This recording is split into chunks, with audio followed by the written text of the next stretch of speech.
Well, hello, everyone, and welcome to Bedford. Nick Anastas, Steve Beals with you. It's FNL Gridiron presented by Beals Insurance. Heading into week number 9 in the NHIAA regular season schedule, and, well, some things still up in the air with the looming playoff tournament. We've got 4 guests coming up, 3 head coaches and a player. Over the next hour plus, we'll kick things off with Portsmouth head coach Brian Pafford in about 15 minutes or so. Bottom of the hour, Peyton Strickland, the senior tight end for Goffstown. Keith Jones, longtime head coach at Milford, joins us at about 6:45 Eastern. And then helping usher in hour 2 is Kevin Fitzgerald, the Timberlane head coach. Why those 4? Well, we're going to feature all 4 of those teams this weekend in our live coverage. Friday night, we are in Kingston as, is it Kingston or Plastow? Plastow, excuse me. As Timberlane High School plays host to Milford. Big matchup, as we know, in Division II. The Owls are undefeated. Milford looking to bust their way into the playoff scene. That game gets going at about 7 o'clock Eastern Time. Our coverage begins at 6:45. Saturday, we're right back at it at Goffstown. Portsmouth at Goffstown. It's a D1 matchup where it looks like the winner is going to get into the playoffs. Clippers come in at 5-3. Goffstown at 3-3. That, I believe, has now been changed to a 2 o'clock start. If it is, we'll be on the air at about 1:45 on Saturday. Check our channel for the latest developments. Of course, we're on YouTube at FNLNH Media. Hit the subscribe button while you are there. Again, on YouTube at FNLNH Media. Steve, another successful weekend for us. Some good action over the past weekend, which sets up nicely for the final weekend here coming up. Well, Nick, you know, the thing that happened this weekend on a technical side is we were able to go back out there and fight hard to get that broadcast out in Keene, and boy, did Merrimack and Keene deliver, Nick. They just did a terrific job giving us great entertainment and showed us why those two teams, as we talked about last week on Gridiron, are teams that are trying to differentiate themselves, into that contention thing. They're not going to make it this year, but they've done a heck of a job, and they're on their way. And watching both Kip Jackson and Keith Jackson, speaking of great football people, Kip Jackson and Coach Pat Node put those very different styles in the team. It was just right down to the wire, and it was pretty much into the last few minutes before the game was over. They entertained us well, but the Londonderry-Salem matchup was on Friday night was just phenomenal. If you enjoy high school football, you have to watch that one and enjoy both games, really. But Londonderry, powerhouse, goes into Salem, and Salem comes out on fire. And for second play from the line of scrimmage, come all the way around, head down for touchdown. And Salem never put off the gas pedal the rest of the game. Just a terrific game. Yeah, that was a great weekend. An upset, technically. Salem 35, Londonderry 21. First loss on the season for the Lancers. They slipped to 7-1. Here comes Salem, winners of 4 straight, now at 5-2. That wasn't the only quote-unquote upset of the weekend as well. In fact, the weekend started early, a Thursday night affair in Derry, Nashua North at Pinkerton, a shootout in which the Titans come out on top 42-41, handing Pinkerton a rare loss. And then we saw Dover get back to 500 with a 35-20 win over Goffstown.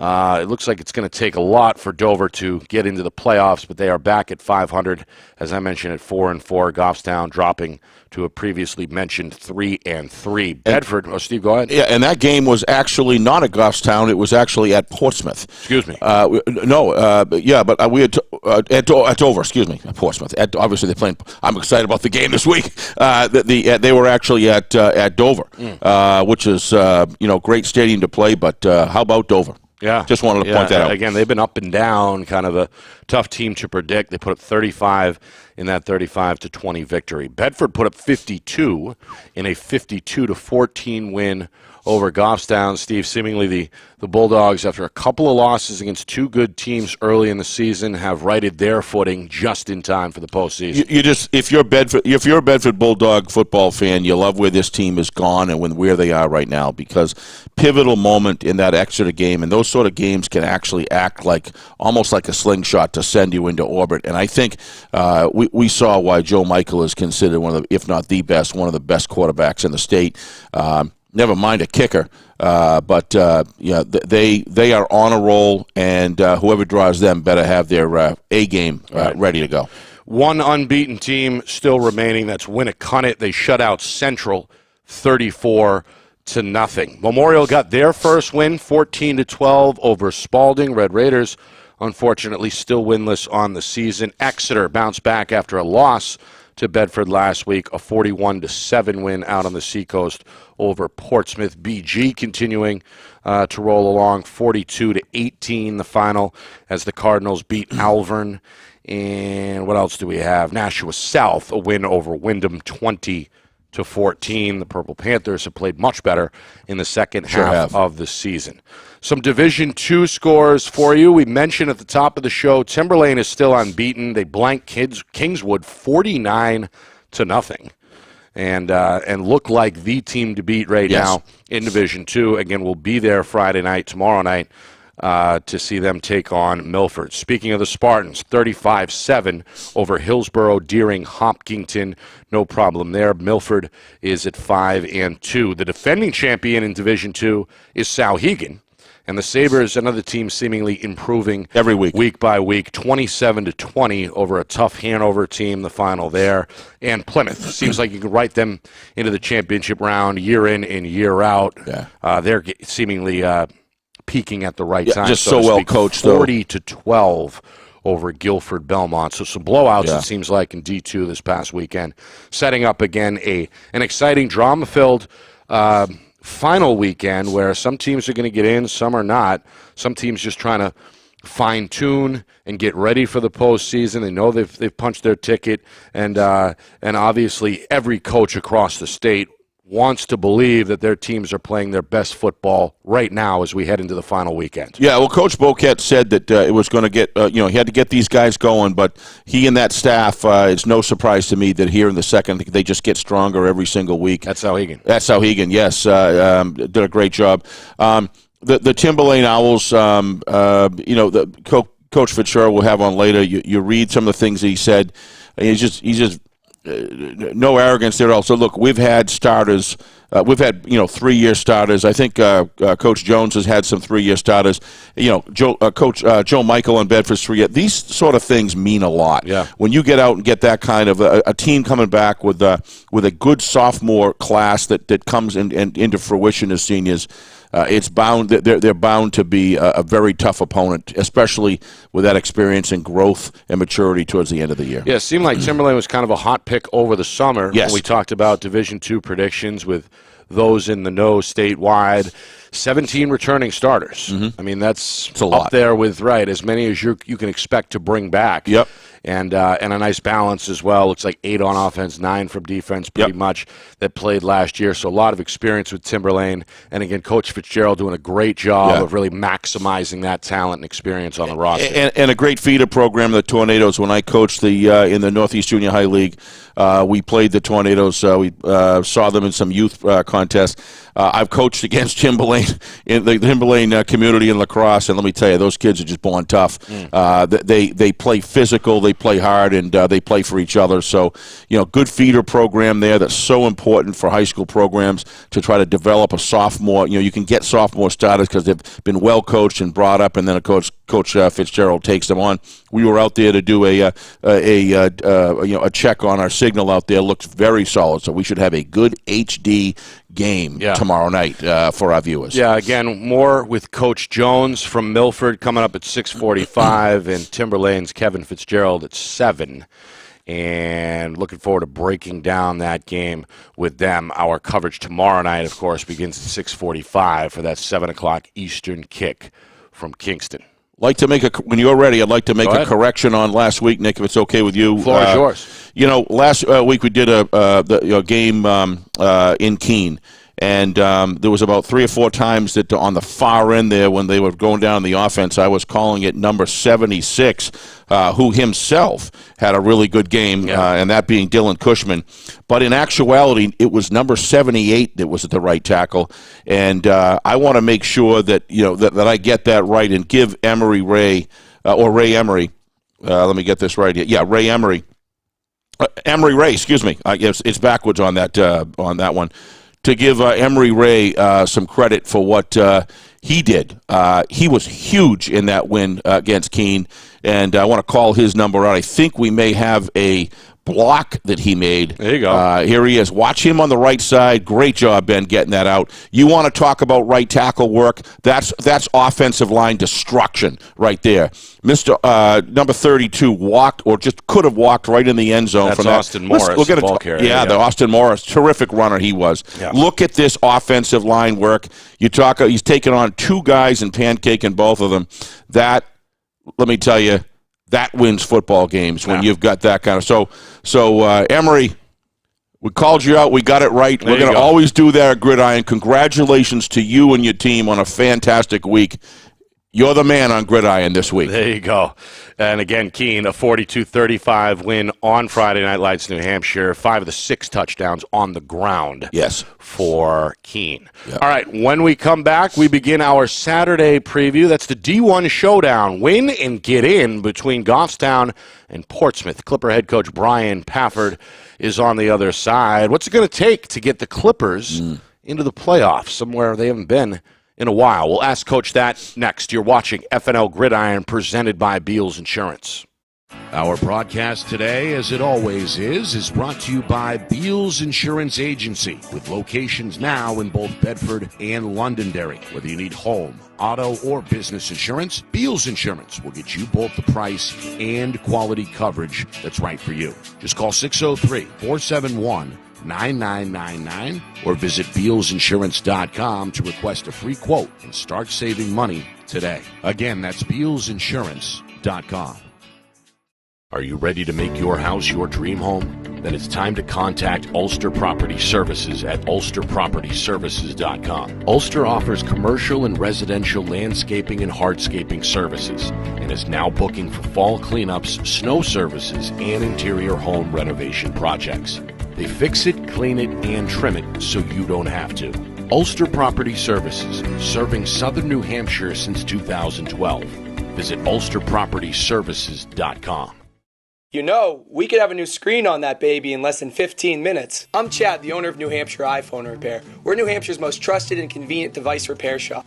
We use quality parts, backed by our lifetime warranty. Can you fix my phone? iPhones, iPads, even Androids and tablets. We fix it all! What kind of problems can you fix? Battery problems, screen problems, water damage. Don't live with that broken device any longer. Come on into New Hampshire iPhone Repair, and we'll have you fixed up in 15 minutes. Good as new.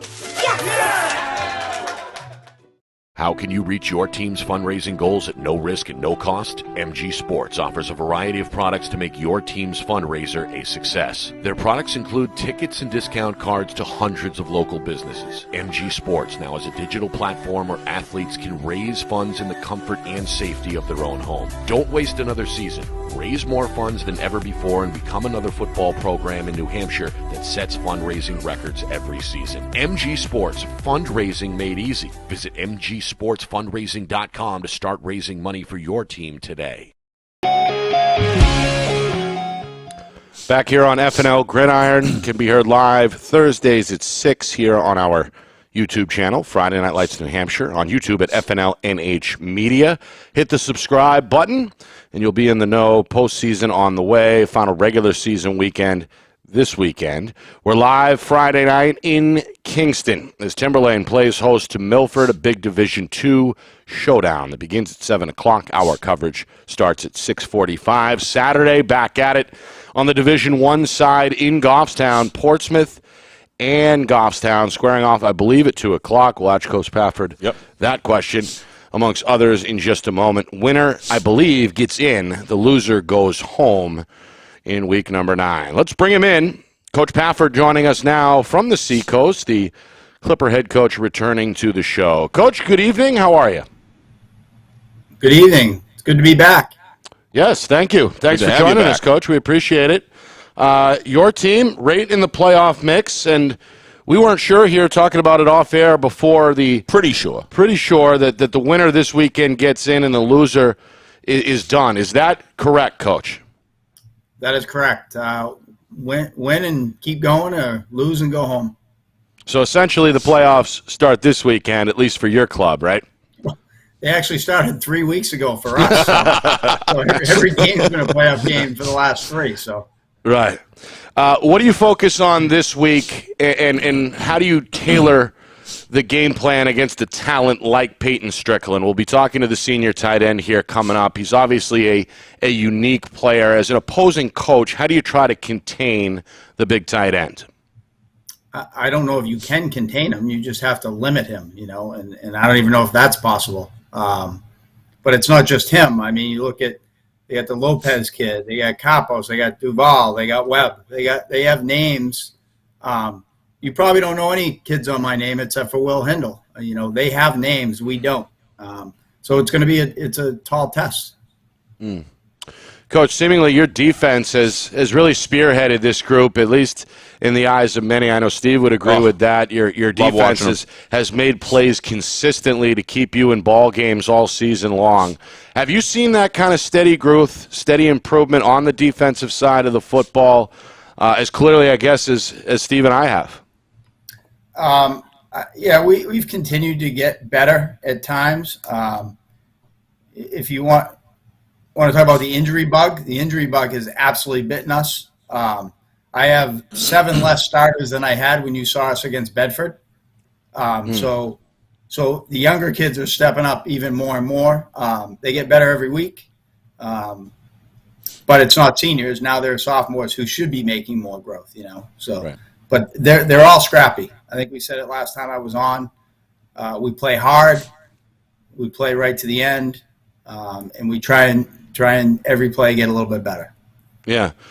Do you have to modify your approach with those younger guys who don't have the experience, that have been kind of thrown into the fire here due to the injury situation? Do you coach them differently at all, or is it the same mentality because they are a starter now on the program?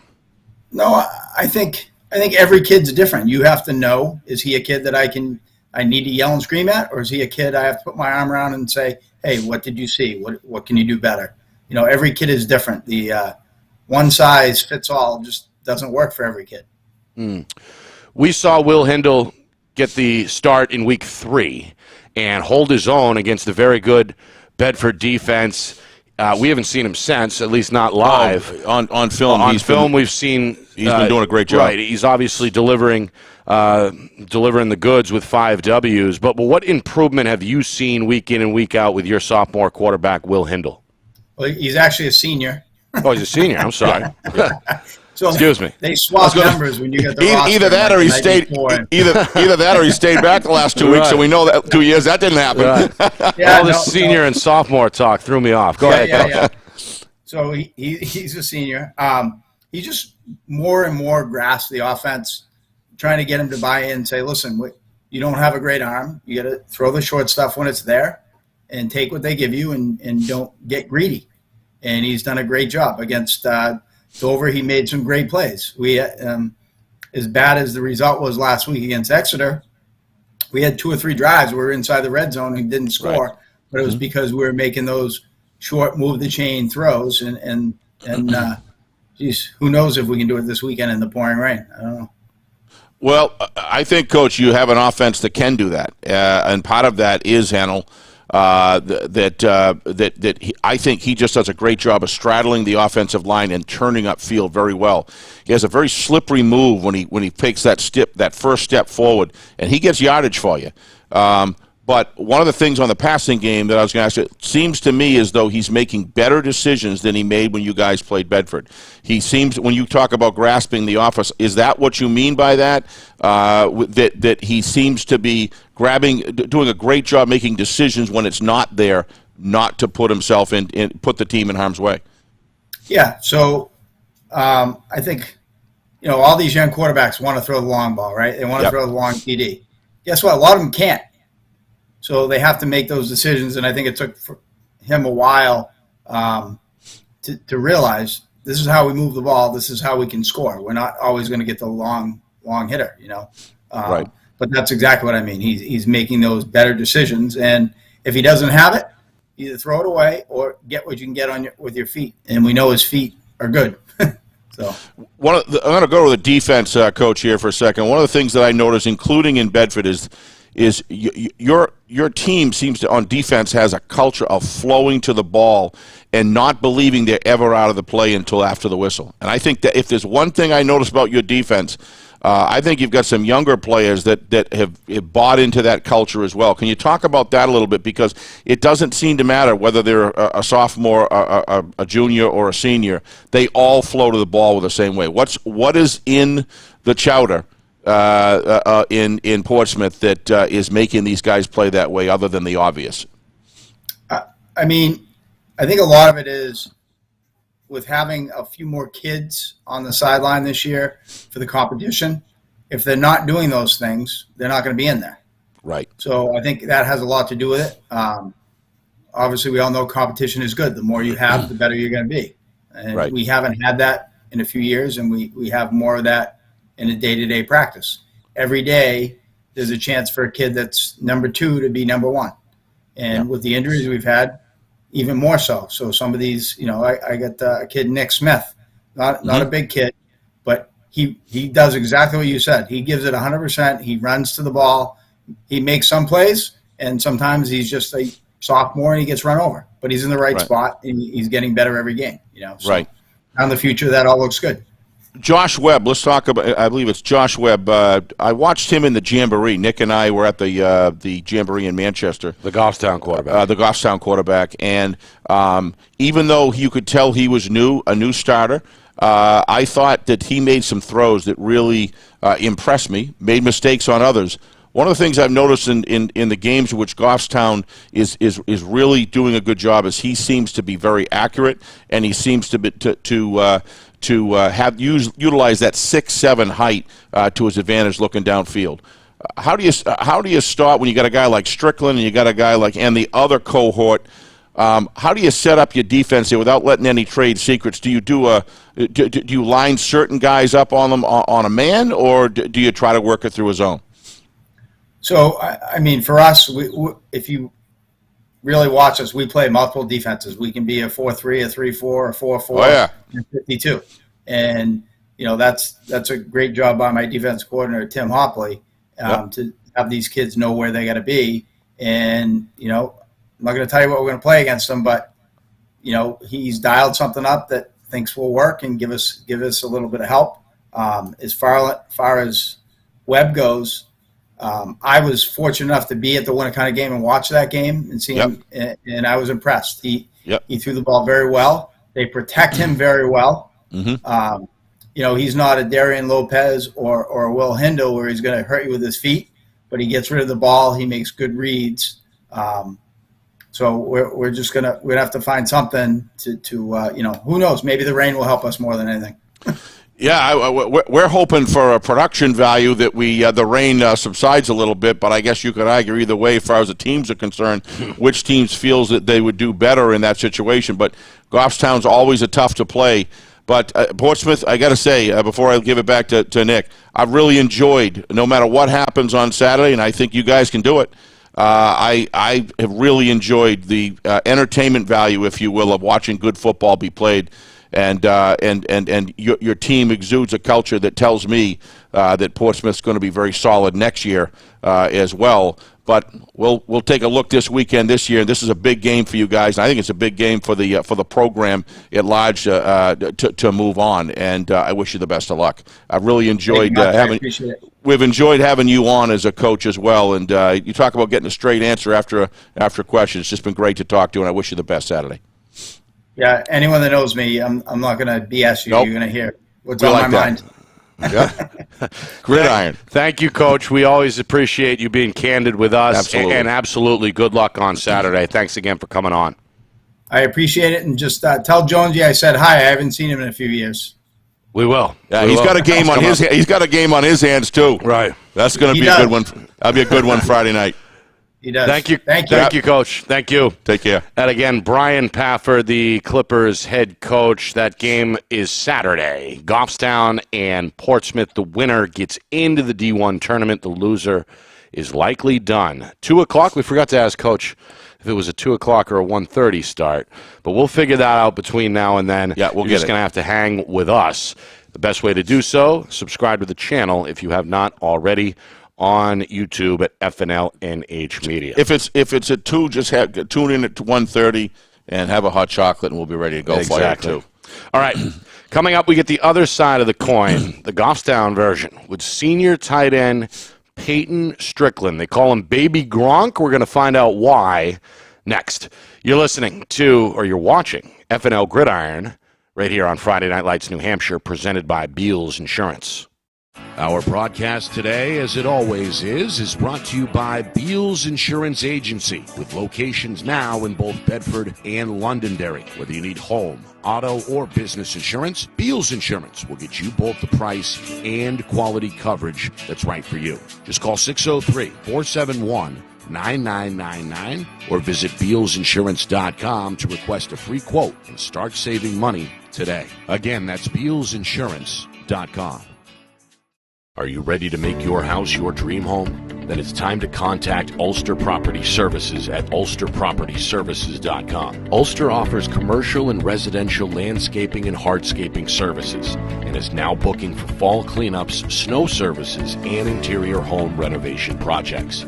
They fix it, clean it, and trim it so you don't have to. Ulster Property Services, serving southern New Hampshire since 2012. Visit ulsterpropertyservices.com.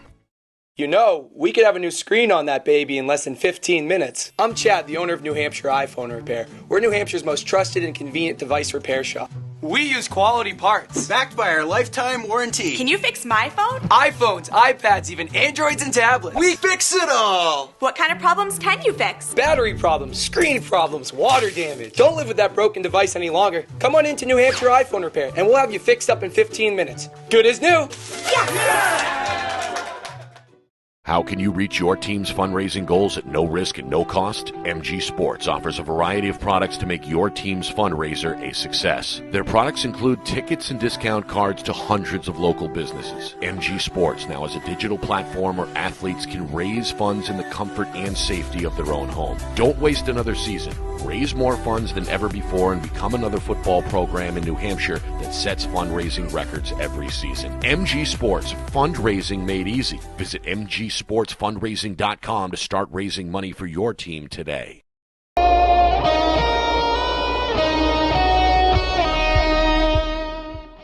Back here at the Beals Insurance Studios, Nick Anastas, Steve Beals with you. It's FNL Gridiron. We're live every Thursday here on Friday Night Lights, New Hampshire at 6 o'clock Eastern. Follow us on YouTube at FNLNH Media. On Saturday, big D1 showdown between Goffstown and Portsmouth. The winner gets into the playoffs. The loser is done.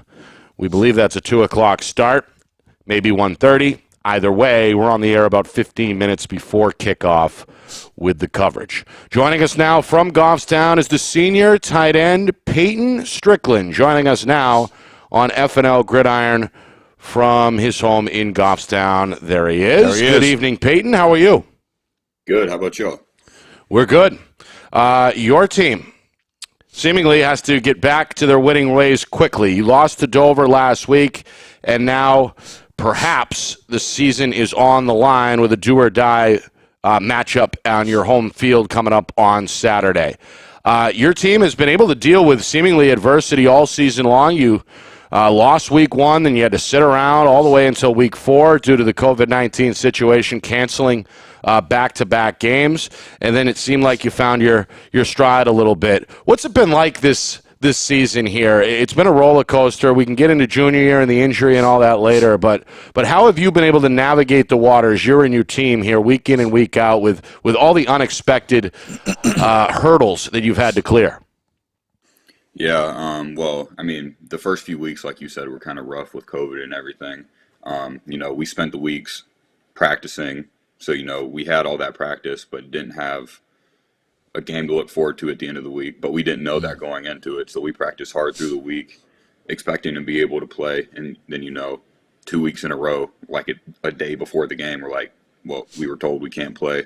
So obviously it's rough because you're excited to play, like you want to play, and all that practice kind of feels not for nothing, but it's like, what I'm trying to say. Disappointing. So, disappointing for sure. Yeah. So, hey, speaking of disappointing, you had to watch your team in the playoffs last year from the sidelines with an injury. They go all the way, of course, to the championship round and then fall to Nashua North. What was that like for you, having to watch from the sideline and then recover from the injury in time to suit up week 1 this season? What was that like, your junior year, especially the end, with you in street clothes, unfortunately, on the sideline? Yeah, definitely very mixed emotions. On one hand, I was super happy that our team made it to the championship. We had a great team. So just pumped that we got to make it that far and compete in the championship game. But on the other side, really, I don't know any other way to say it other than like just real sad that I couldn't be there to help. It is kind of hard to spend, we spent all summer and then the weeks leading up to our season starting, practicing, training, getting ready for the season. And then after week 1, kind of all of that ending, and for the whole rest of the season, just kind of having to sit by and watch. But I mean, getting back, I knew I wanted to heal fast so I could be as good as soon as possible. So I worked hard physical therapy, trying to get my arm back in shape. And then once I was cleared to take my sling off, I was basically straight back into the gym trying to strengthen up my shoulder so that it'd be good to go for week 1. On a lighter note, where did the nickname Baby Gronk come from? You remember who coined that nickname, and what's the origin story behind that? I'm not super sure. I think so. Where it came from is definitely our commentators for Goffstown TV. So last year, my junior year, it was Broden McCune and Scott Gross, and I forget which one of them called me that, but at some point during our first game against Bedford, one of them keyed the term Baby Gronk, and it just kind of stuck, I guess. Yeah, well, it's one of the best nicknames I've heard in a decade plus. Pretty creative, for sure. I love it. Yeah. Your team, obviously, it's been up and down record-wise, but in your mind, what's it going to take this weekend to get back into the playoffs with a win over Portsmouth? What needs to happen, do you think, Saturday? We definitely have the tools, I think, to make it far into the playoffs if we wanted to. A lot of our inconsistency this year, in my feelings, has just been lack of energy in some games and an abundance of energy in other games. So I don't really know what leads up to it or whatnot, but, like when we came out and played Bedford, obviously it's a rival school, so that's one thing. But we had a bunch of energy all week in practice and the day going into the game. And then other weeks, it just kind of feels like it's just slow, and then we get to the game and there's, still energy, but not as much as there should be. But I think personnel-wise, we're fine. It's just kind of getting our heads right going into the games. It's about as honest of an answer as you're going to get. Straight up. Hey, Peyton, congratulations on putting in the hard work after an injury like that to get back healthy. And it was wonderful to see you in the Jamboree get out there and take a few passes from Josh and turn up field. And, you had some good defensive plays as well. But I did see a lack of energy that game in the Jamboree. And then all of a sudden you guys come out, and I don't know if it's the hot weather or not. I'm going to go out on a limb and say I think you guys are a cool weather team, and I don't think the elements really bother you guys except when except humidity in the hot sun. Because when you look at the way you guys played in against Bedford, it just kind of shows how good you guys can be when you put in that effort, full course effort, playing to the whistle and all that. I've never seen you play that way, to be honest with you. You seem to be all out all the time, and I just want to say, talk about your game for a second, about the blocking side of your game, because I think your offensive line that you play with and you as a blocker, that's a very strong part of your game. And boy, I'll tell you, if I was going to be looking to draft a tight end or sign up a tight end, that's a big part of it. Do you like blocking? Because it sure looks like it, or is it just a thing that you know you need to do, and you're going to do it well for your teammates? So, I mean, on one note, unfortunately, we don't run a very tight end formation a lot of the time. Right. I'm spread out most of the time. But you block. Yes, sir. If I need to get my hand in the dirt and block somebody on the line, I'm more than willing to do that. Part of it is I know it's my job when I'm there, so I have to. But I mean, like you said, the other part of it is I do enjoy doing it. It is fun. Yeah. But the biggest part is that's where my coach puts me. This is what I need to do. So I try to do my job to the best of my ability. Well, if you're going to be looking to be a tight end, that's a critical part with a lot of college programs, and you do it well. Let's talk about you and Josh Webb throughout the season. He seemed to show at the Jamboree, for example, when I really got a good chance to analyze you guys. He's got some gifts when he throws the ball downfield. That height that he has and the extension that he has. And I don't know what it would measure with you putting your arm out and his putting his arm out and trying to. It's probably about 7 feet, but you guys have when it's working really well. And I've noticed that his passes, he seems to be getting more used to your pass routes right now, and that could be a big part in Saturday's game. Can you tell us about your relationship with him and how that's progressed? He's a first-time starting varsity quarterback, so yes, it's been a big season for him. Like all of us, at some point in our high school career, he has really good moments, and other times, just as a team, it doesn't go so well. But I mean, when we're on, I think it works pretty well. I've told him all season and preseason, if you're ever in doubt, just kind of if you see me, just kind of throw it up because I can get up there, put it in my area. And I think he's done a pretty good job of that a lot of the time, is just kind of getting it up to only where I can get it. But yeah, I mean, I think he will be even better next year with a little more confidence and a little more practice. I agree. He's going to come out after having some experience. Let's talk about Portsmouth for a second. Last thing, give us a rundown of Portsmouth and how does the team match up? And are you looking at any individual matchups as well that you think you can especially help your team? What are the type of feelings that you have about Portsmouth as a football team that drive you and that that you need to accomplish against a team like that on Saturday? I mean, the only real thing I really know about them is that they are 5-3. So I know they are a good team. I know their quarterback is probably the most, what's the word I'm looking for, versatile quarterback we've played against. He can throw really well. He can run really well. So I think the main thing we're looking to do is just make sure he doesn't get, a lot of rushing yards or anything. We try to keep him pretty contained. But other than that, I mean, there's not a whole lot of specific things. If we show up with right energy, we all do our jobs the way we're supposed to. I mean, I think it'll be a good game. Last thing, that South Carolina shirt, something you want to talk to us about? Or what's going on there, brother? Not anything super specific. I mean, I have good program that have offered me, so I like to rep it when I can. Yep, good for you. Hey, guys that deal with adversity and overcome it, and have the build and the size and the strength and the attitude you'd have and the strength and conditioning element of your game, and are guys that when they're versatile like that, they end up understanding it when they get to the college level. So we've been watching you, and you're joy to watch as a tight end, and I think Baby Gronk is a heck of a good name for you because you guys do honestly have a lot of similarities the way you approach the game and the emotion, the attitude that you guys have as well. So best of luck Saturday. We're going to be there, Peyton, and we look forward. Always love to come to Grizzly land there because let me tell you, talk about a 12th man on the field. Goffstown's got it as good as and high as anybody does. So we'll be there and put on a show for us, brother, and good luck. Yes, sir. I'll try it. Thank you. You betcha. Take care. Thank you, Peyton. We appreciate obviously you jumping on with us, sure and good luck Saturday, win or lose. It's been our pleasure for sure. Yes, sir. Thank you. Thank you. And again, Peyton Strickland, the senior Listed about Naval 6'4". Academy might do pretty much me. They tell you this guy is his focus. You can see when he talks, he listens to every single word.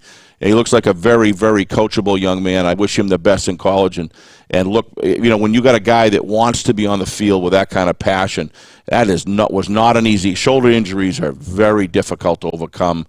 In some respects, they might be one of the worst. And to get back in shape like that and work as hard as he did, any college that sees what he can do when he's healthy on the field should take a serious look at that, because he's going to want to be out there. So, yeah, no question. Yeah. He's been one of the better players statewide, really the last 2 seasons. Yep. And as you mentioned, kind of a character-building process, going through the rehab, watching your team go all the way to the championship and then come up short. That's going to be something that molds, I think, the young man moving forward. Absolutely. And if you're going to play at the college level, that's a different game. You got to have that discipline, the love for the game, and that sort of, I don't want to call it military, but that very committed attitude. A college coach is going to enjoy coaching. It takes him. a lot of self-discipline. He sure does to come back from that kind of an injury, for sure. Yeah, when you look at the youth that we've been able to interview on throughout Gridiron, and to be able to talk to and see how they play, this generation of kids, I get a lot of hope from that, because the attitude that these kids are showing. I mean, the hitting this year has been fabulous. Both games we did this weekend, I don't expect anything less between Portsmouth and Goffstown. Yeah. I think it's going to be a good one. Again, that gets underway, I believe, at 2 o'clock Saturday. We're on the air 15 minutes prior only on Friday Night Lights, New Hampshire. Can you see it live in full 1080 HD as we get things cooking? What could be the final, at least meaningful D1 game of the season, regular season. You're absolutely right, Nick. This game's a big game for Josh Webb. He's got to make the right decisions. We watch Coach Hammond, how he coaches quarterbacks, and he kind of goes down the field alongside with him. We've seen that multiple times. He's very animated. He's very into the communicating with his quarterback. And if that duo is working and Josh is executing and making good decisions, those decisions being don't throw the ball when it's not there.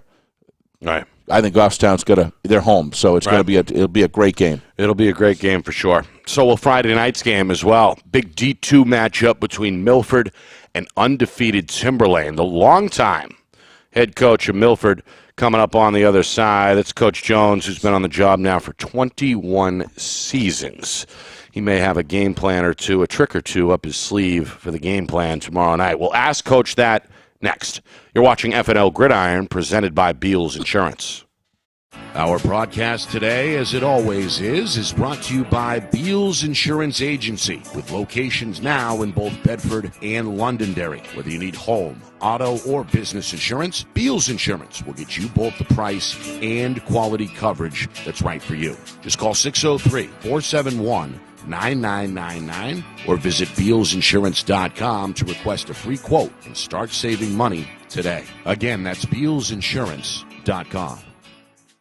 Are you ready to make your house your dream home? Then it's time to contact Ulster Property Services at ulsterpropertyservices.com. Ulster offers commercial and residential landscaping and hardscaping services and is now booking for fall cleanups, snow services, and interior home renovation projects.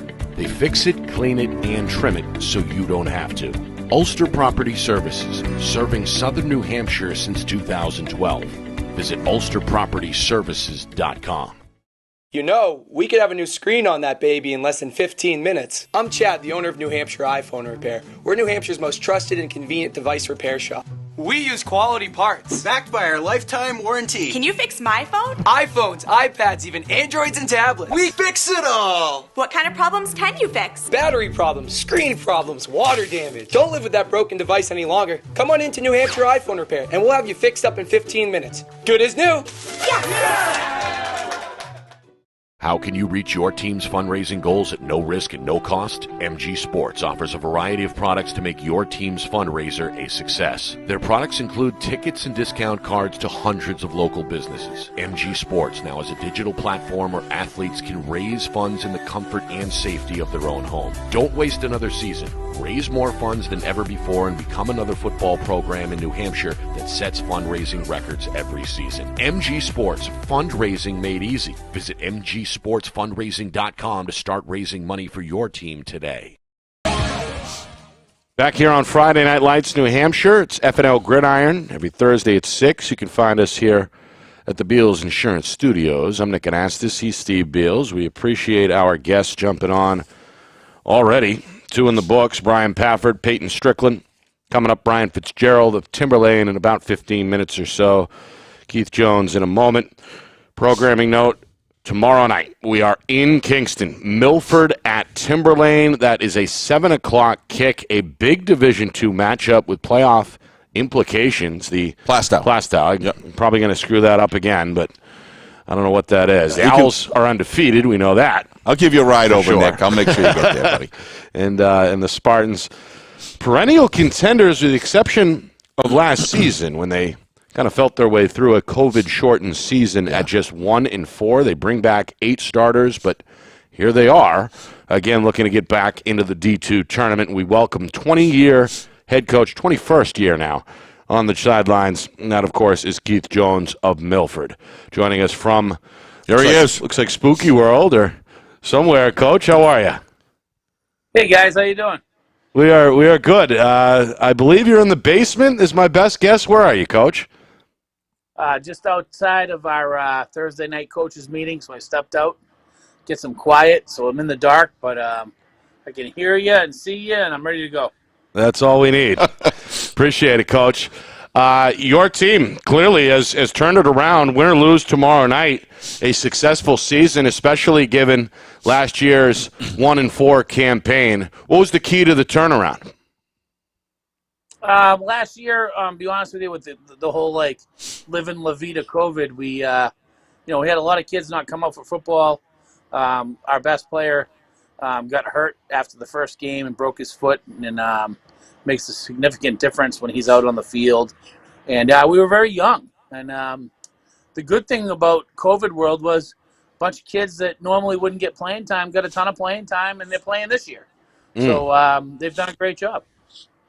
So that was seemingly the silver lining, right, Coach? Is you got absolutely some of those younger kids are battle tested, and we're seeing the results this year. Is that fair? That's very fair. I mean, we got freshman and sophomore playing time last year that normally wouldn't see the football field, and we didn't have any sub-varsity, so it was all hands on deck, and they get valuable experience. And this year, if you watch this play, we're starting six sophomores, and they're doing a hell of a job. Yeah. Yeah, give us a little feel for this club. You've got your son on the squad. You've got Travis Cody, one of your assistants. His son is on the team. Seems like kind of a family affair this year. There's another Erda seemingly in the mix out of 17 or so that have come through the program. Break down this group. Wait a minute. We have an Erda playing for us? Yes, you do. You better go back in there, Coach, and check. He's probably right in the group there with the rest of the guys, I'm sure. Yeah, that's the junior quarterback, Charlie. I guess that's as good of a place to start, Coach, as anybody. Tell us a little bit more about Charlie Erda. Typical coach's kid. I mean, as a sophomore last year, he had to go through his lumps and got banged up in that shortened season. But, already we're starting to share the same brain, just like his brothers did. Very rarely when I'm calling a play, he's already thought about the same play. So, he's like a coach in the huddle. He's doing a hell of a job orchestrating everything that we're doing, and is a major reason why we're as successful as we are. How about the O-line play? It's obviously something Steve will key on tomorrow night. Both ways, not just the O-line, the D-line. Assess the trench and the guys up front on both sides of the football. To be honest with you, I mean, that's one of the biggest things I like to talk about is, we're really thin there, and we had to make a lot of tough decisions at camp this year, and some kids made some great sacrifices, like C.J. Gam, who was our fullback last year, and he's now a guard. Christian Waller, who was a running back last year, who is now a guard. Suddenly, Milford, who's used to having a lot of big bodies and a lot of linemen, we're very thin, and we had some kids really step up and make the sacrifice to become just tough linemen. Vern LeClaire, another one. Just these kids they've given me everything they have They're just blood and guts, and they're willing to sacrifice, and they've done a hell of a job. Yeah. Sounds like you got an unselfish group as well, right, Coach? I'll tell you, first time like I can remember where I don't care who's on the field. They don't care about who gets the yard, who gets the carry, who gets the touchdown.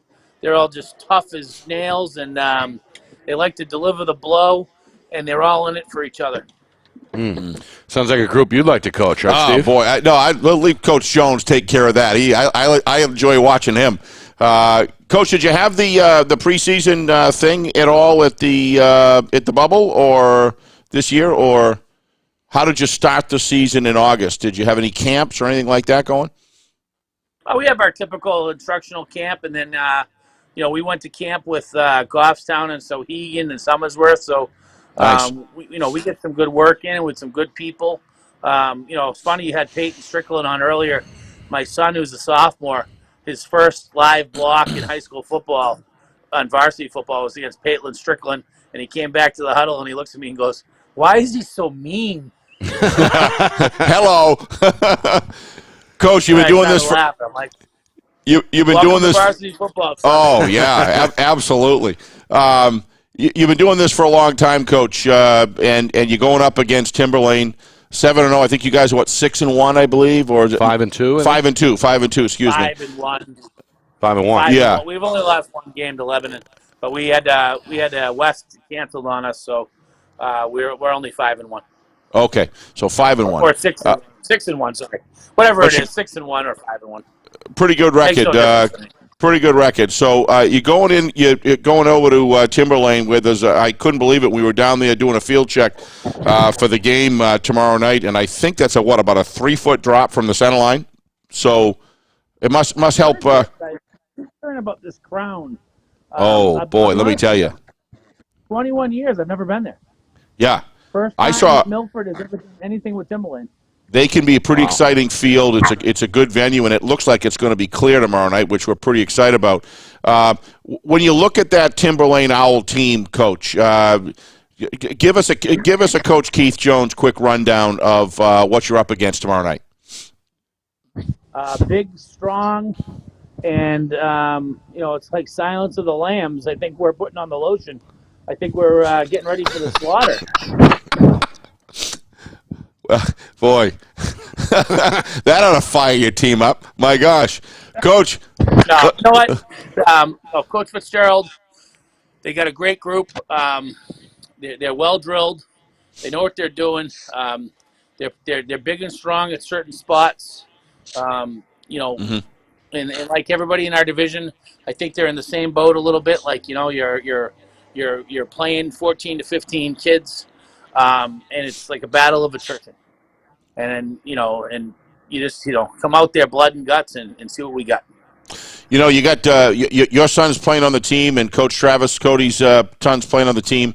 How is that, Coach, in high school to coach your own kids at the high school level? I did it at the youth level all the way up through 8th grade, and after that they wanted nothing to do with me. So, how is that? What is that dynamic between you and Travis? Do you guys go to meetings and stuff and talk about it, or what? Nope, we don't coach our kids. Coach Erder and I decided many years ago that we just stay away from our kids and let them play and let other people coach them. And we try to be fathers at home and just be bystanders at practice. And if anything really needs to be said, somebody else says it, and we go from there. Right. Well, I want to wish you the best of luck. I love your offense. I saw it way back when my kids played at Trinity there as freshmen, and I think we played you. This is the freshman year they played a softball. I can't remember which year, but it was a very exciting game, and it's a pretty dynamic offense. And anybody on your team that goes to guard from fullback doesn't lose a heck of a lot because they get active and they get opportunities to pull and turn. And so it's a pretty exciting position on your team, Coach. So I want to, first of all, congratulate you so far on the season. Good luck tomorrow night. We can't wait to see this matchup. We like it. We're looking forward to call it. And please say hi to Coach Travis Cody for it. He means a lot to my kids. He coached them in their junior year, and they thought a lot of him. And awful lucky to have him as assistant coach for sure. Please give him our best regards, and it's great to see him out in the field again coaching. Absolutely. Best of luck tomorrow night. Yes. Thank you, Coach. We appreciate it for sure, and good luck as well. Anytime, guys. Thank you. Thank you. You betcha. Good luck. And again, Keith Jones, 21 years on the job. The Milford Spartans are 6-1, Steve. Timberlane is 8-0. Those two clash tomorrow night here on Friday Night Lights, New Hampshire. Kickoff at 7. Our coverage begins at 6:45. The man on the other sideline tomorrow night is Brian Fitzgerald, and he's got the Owls undefeated. How has he pulled that off? We find out next. You're watching FNL Gridiron, presented by Beals Insurance. Our broadcast today, as it always is brought to you by Beals Insurance Agency, with locations now in both Bedford and Londonderry. Whether you need home, auto, or business insurance, Beals Insurance will get you both the price and quality coverage that's right for you. Just call 603-471-9999 or visit BealsInsurance.com to request a free quote and start saving money today. Again, that's BealsInsurance.com. Are you ready to make your house your dream home? Then it's time to contact Ulster Property Services at ulsterpropertyservices.com. Ulster offers commercial and residential landscaping and hardscaping services and is now booking for fall cleanups, snow services, and interior home renovation projects. They fix it, clean it, and trim it so you don't have to.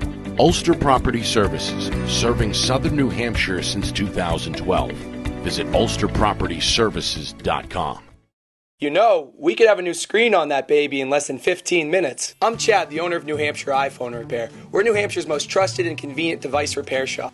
We use quality parts, Backed by our lifetime warranty. Can you fix my phone? iPhones, iPads, even Androids and tablets. We fix it all. What kind of problems can you fix? Battery problems, screen problems, water damage. Don't live with that broken device any longer. Come on into New Hampshire iPhone Repair, and we'll have you fixed up in 15 minutes. Good as new. How can you reach your team's fundraising goals at no risk and no cost? MG Sports offers a variety of products to make your team's fundraiser a success. Their products include tickets and discount cards to hundreds of local businesses. MG Sports now has a digital platform where athletes can raise funds in the comfort and safety of their own home. Don't waste another season. Raise more funds than ever before and become another football program in New Hampshire that sets fundraising records every season. MG Sports, fundraising made easy. Visit mgsportsfundraising.com to start raising money for your team today.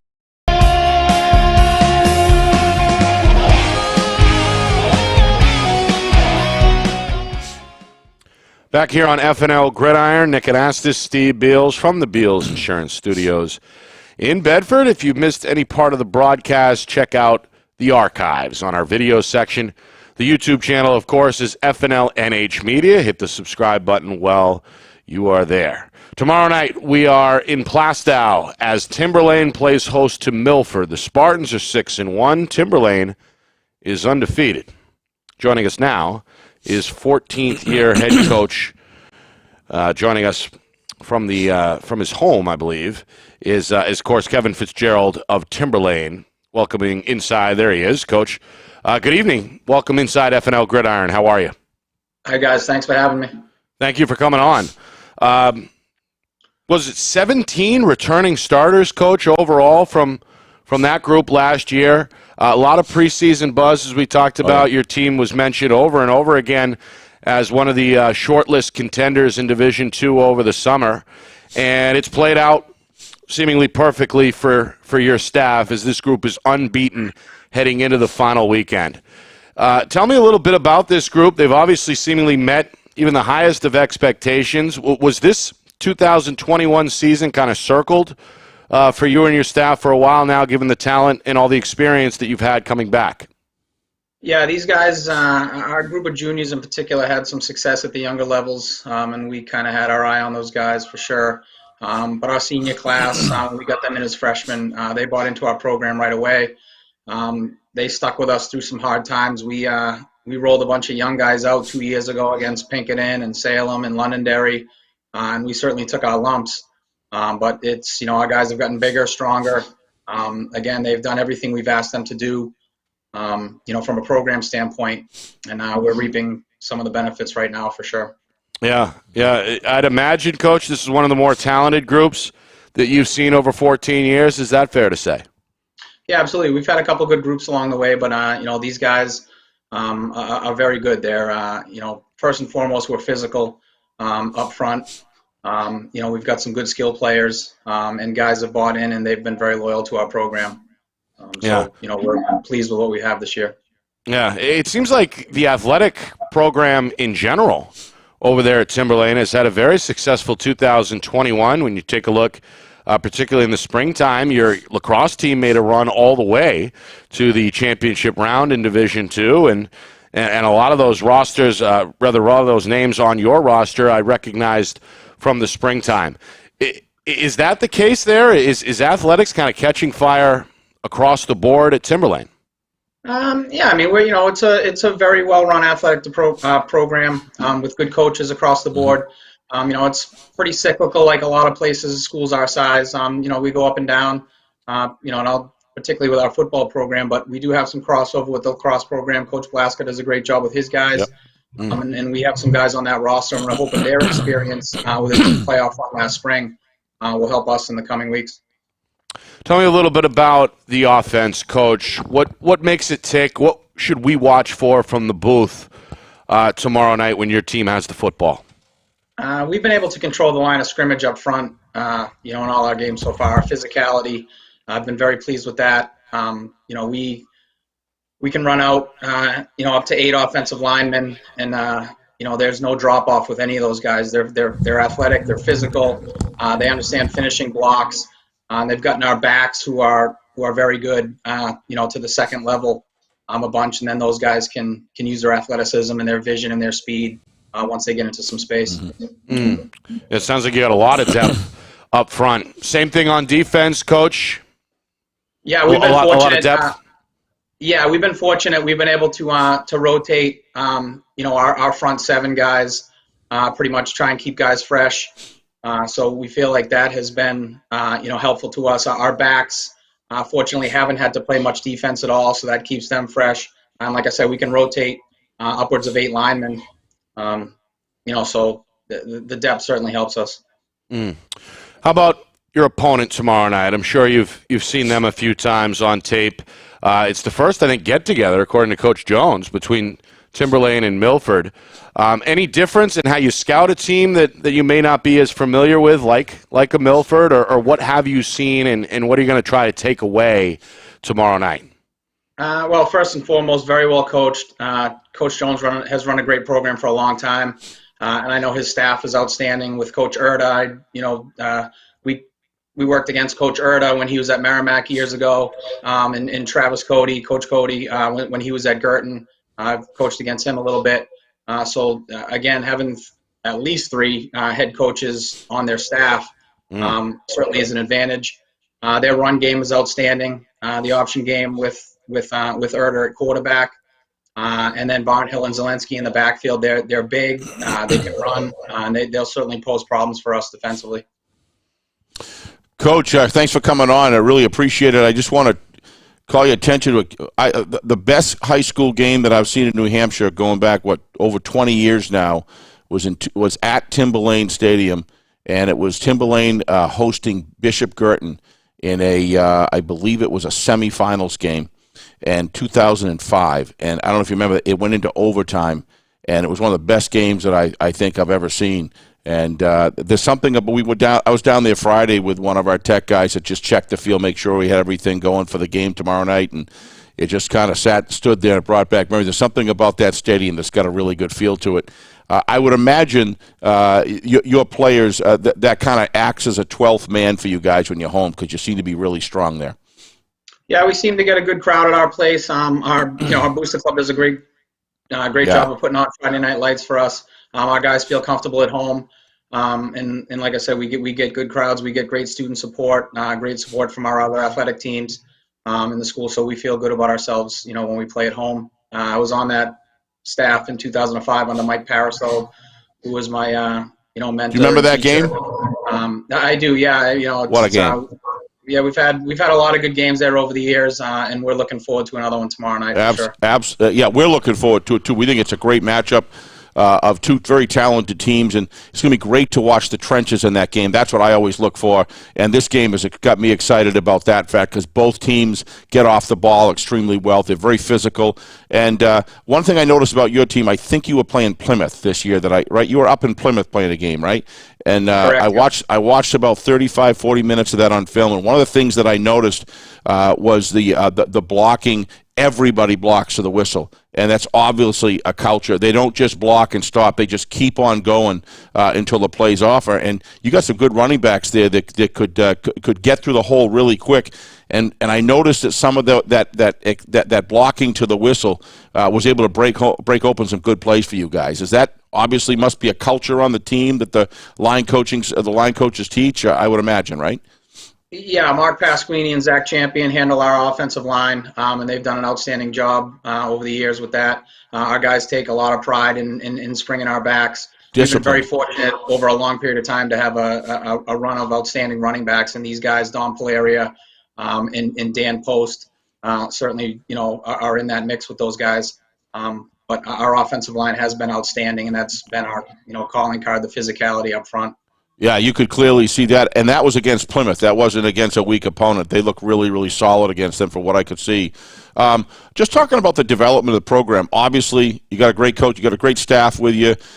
Things are going well. You're not afraid to put younger players in if they are in the position. All of those things are great examples of a good, solid, tough football team. But I was going to ask you about. You were talking about lacrosse, where you guys kind of work together with lacrosse a little bit, and it's obviously encouraging the school to be multi-sport athletes and not focus just on one sport. But they have a great wrestling tradition there too. Is there a lot of wrestlers on your team as well? We have a bunch of wrestlers, and we have 3 or 4 coaches on our football staff that are also on the wrestling staff. So there is a lot of crossover. I coach baseball in the spring, so I certainly am a proponent of multi-sport athletes and right. Kids play multiple sports and getting coached by different people and competing cross-trained. Yeah, so whether it's, like I said, we got lacrosse guys, we got wrestling guys, we got basketball guys, baseball guys. We want our guys, being again well-rounded and competing year-round. Well, that clearly shows on the field. So you're tackling the way these guys break down on the defense shows that I said, boy, that guy would probably be a pretty good wrestler, or is he a wrestler and that makes him a good football, whatever, it doesn't really matter. But you can certainly see that culture out there in the field. Just before I go, I wanted to ask you about the Tornadoes. I used to be on the Northeast Junior High League board, and I forgot the gentleman's name.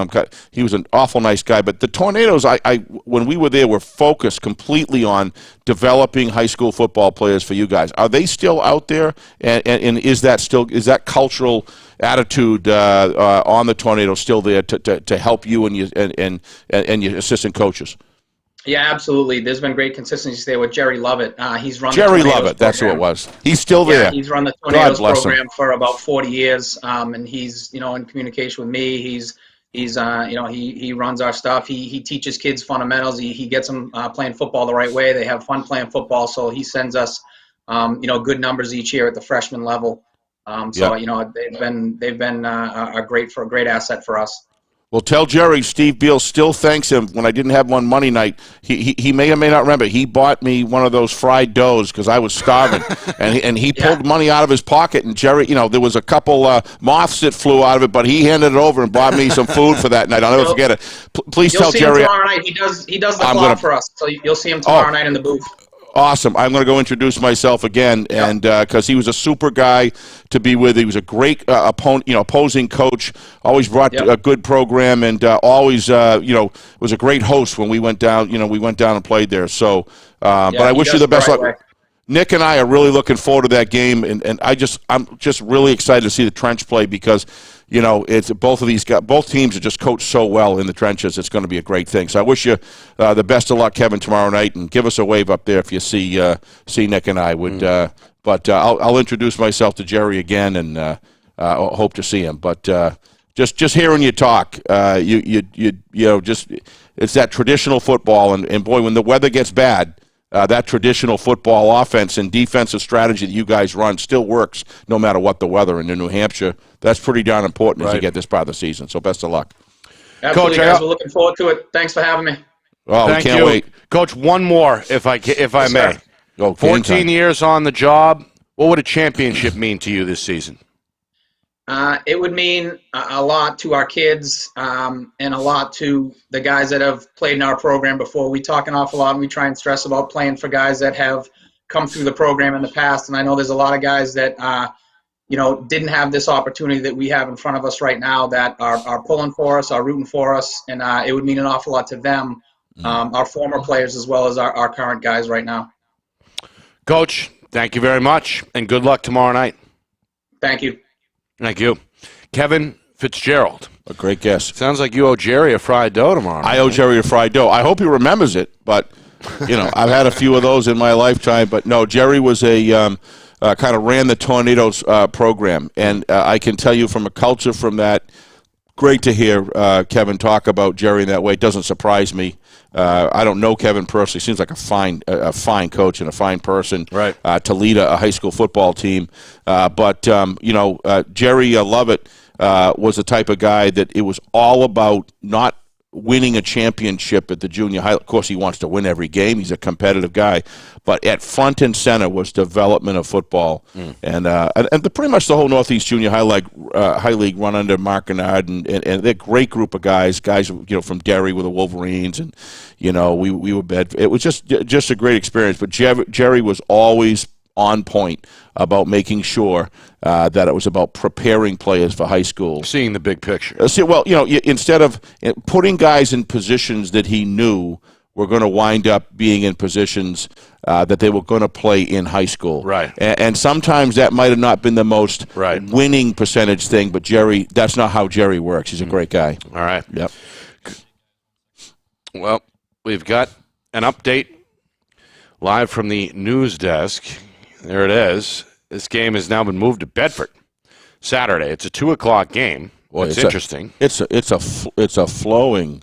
Not sure why exactly. I wonder if it's weather, Nick. I wonder if they're trying to prepare for the weather or what. I don't know. I don't know.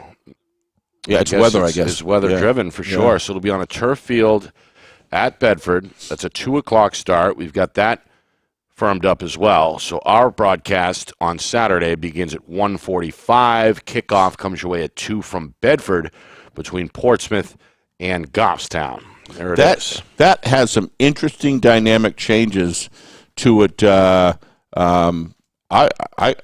mean, if you're Portsmouth, I'm not sure it favors anybody, but if you're Portsmouth, you got to like it. Because going into Goffstown, it's not Goffstown anyone will now. tell you Right. it's not Goffstown now, and it's a turf field, and that's what that speedy defense. You could argue for both teams it could benefit them, but at least from the hometown advantage, I'm sure there's going to be a great Goffstown fans as they are that they're going to be there. Right. But there's something about that bear den down there, the grizzly bear den down there in Goffstown. Right. That's a 12 player for sure. All right, reminder, tomorrow night we are in Plastow. That's a 7:00 kick between Milford and Timberlane. Spartans come in at 6-1. Timberlane is undefeated. Coverage begins at 6:45. Kickoff again at 7. Only on FNLNH Media on YouTube. Saturday, 2:00 in Bedford. Goffstown and Portsmouth get going. Our coverage begins at 1:45 Eastern. Want to thank our guests tonight. Another good group for sure. And it started with Brian Pafford. Again, any part of these interviews you want to go back and see again, check out our archive section, the video section on our YouTube channel, FNLNH Media. We thank Coach Pafford from Portsmouth. We thank Peyton Strickland making time for us from Goffstown. Keith Jones, a colorful interview from Milford. And again, we thank Brian Fitzgerald from Timberlane for joining us. Steve, your final thoughts. I just want to thank all the public out there. Our subscribers are going through the roof. We hit 2,000, and then even all week subscribers have been signing up. So I just want to thank everybody and how pleased that makes us to go out and bring them something that they must be enjoying. And of course, our new sponsorship partners. As well, Ulster Property Services, New Hampshire iPhone Repair, and of course, MG Sports advertising. That was my next comment. I totally agree, Nick. And, fundraising. Without those sponsors, we wouldn't be able to continue expand and increase the production value that people can see. We believe in high school, New Hampshire high school football, and they give us an opportunity to do that. But the subscriber base has been growing, and we encourage anybody to subscribe. We don't send out a bunch of garbage or anything like that. It just all you get if you hit the bell icon is just a notification on your screen that the live broadcast has begun. Other than that, we don't really do anything other than that. So we really appreciate that. Love having it. I tell you, Division I, Division II is going to be a really good matchup. And I wouldn't be the least bit surprised, even in Division III. There's a good possibility. It's never over till it's over, but finally we could see a Pelham Trinity matchup. That would be great, given the fact that game never got played, unfortunately. Right. But there could be another outfit. You got other teams in Division III that are contenders as well. So we got a nice playoff picture down here in southern New Hampshire. I'm really excited about it. Yeah, a lot of parity, really, in all three divisions. So final week of the regular season, and then next week here on this show, we'll have some playoff talk for sure. Tournament preview next week. So, for my partner, executive producer Steve Beals, the man behind the curtain, behind the scenes is director Ben Beals. My name is Nick Anastas, saying so long. This has been FNL Gridiron, presented by Beals Insurance.